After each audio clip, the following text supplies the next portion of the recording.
ফাল্গুনী পূর্ণিমায় হওয়া দোলের আনন্দ এখনো মেটেনি। তারই মধ্যে এসে গেল পঞ্চম দোল। প্রতি বছর দোলযাত্রার পর পঞ্চমীতে আয়োজিত হয় পঞ্চম দোল।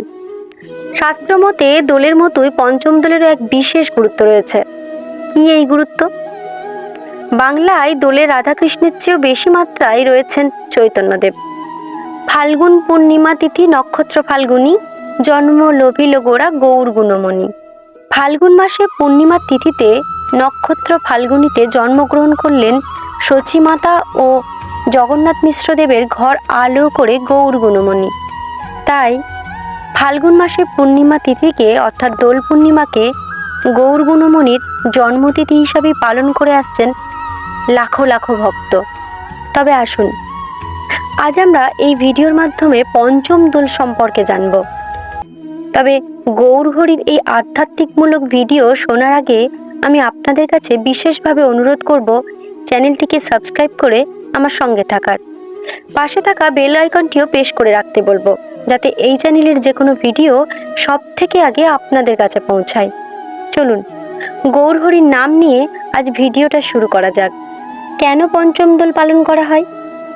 শাস্ত্রমতে পঞ্চম কথাটির মধ্যে অনেক তত্ত্ব লুকিয়ে আছে। ধর্ম, অর্থ, কাম, মোক্ষকে ছাড়িয়ে পঞ্চম পুরুষার্থ প্রেমকে স্বীকৃতি দেন মহাপ্রভু। কারণ এই প্রেমই শ্রীকৃষ্ণের মাধুর্যের আস্বাদন করায়। ভক্তভেদে রতিভেদে পঞ্চম পরাকার, শাস্ত্ররতি, দাস্যরতি, সক্ষরতি আর বাৎসল্যরতি, মধুররতি এ পঞ্চবিভেদ। রতিভেদে কৃষ্ণ ভক্তি রস পঞ্চভেদ। শান্ত, দাস্য, সখ্য, বাৎসল্য, মধুর রস নাম কৃষ্ণ ভক্তি রস মধ্যে এ পঞ্চ প্রধান। শান্ত, দাস্য, সখ্য, বাৎসল্য ও মধুর প্রেম ভক্তির পঞ্চম রস মধুর রসই পাঁচটি গুণ পরিপূর্ণরূপে প্রকাশ পায়। দক্ষিণ ভারত ভ্রমণের সময় গোদাবরী তীরে পার্ষদ রায় রামানন্দের সঙ্গে কথোপকথনের সিদ্ধান্তে উপনীত হয়েছিলেন শ্রী শ্রী গৌরাঙ্গ মহাপ্রভু। সেখানে কি বলেছিলেন একটু শ্রবণ করি আসুন। প্রভু কহে পরশ্লোক সাধ্যেরও নির্ণয়, রায় কহে স্বধর্ম আচরণে বিষ্ণু ভক্তি হয়। প্রভু কহে এহ বাহ্য আগে কহ আর, রায় কহে স্বধর্ম ত্যাগে সর্বসাধ্য সার। প্রভু কহে এহ বাহ্য আগে কহ আর, রায় কহে জ্ঞান মিশ্রা ভক্তি সাধ্য সার। প্রভু কহে এহ বাহ্য আগে কহ আর, রায় কহে জ্ঞান শূন্যা ভক্তি সাধ্য সার। প্রভু কহে এহ হয় আগে কহ আর, রায় কহে প্রেম ভক্তি সর্বসাধ্য সার। প্রভু কহে এহ হয় আগে কহ আর, রায় কহে প্রেম ভক্তি সর্বসাধ্য সার। প্রভু কহে এহ হয় আগে কহ আর, রায় কহে দাস্য প্রেম সর্বসাধ্য সার। প্রভু কহে এহ হয় আগে কহ আর, রায় কহে সখ্য প্রেম সর্বসাধ্য সার। প্রভু কহে এহ উত্তম আগে কহ আর, রায় কহে বাৎসল্য প্রেম সর্বসাধ্য সার। প্রভু কহে এহ উত্তম আগে কহ আর, রায় কহে কান্তা প্রেম সর্বসাধ্য সার। প্রভু কহে এহ সাধ্য বিধি সুনিশ্চয়, কৃপা করি কহ যদি আগে কিছু হয়।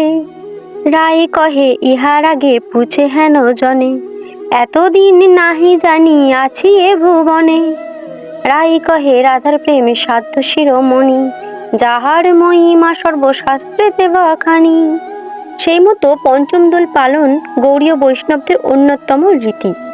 গৌড়ীয় বৈষ্ণবদের অনেকেই মনে করেন রাধাকৃষ্ণের দোলের দিন মহাপ্রভু চৈতন্যদেবের দোল হওয়া উচিত নয়।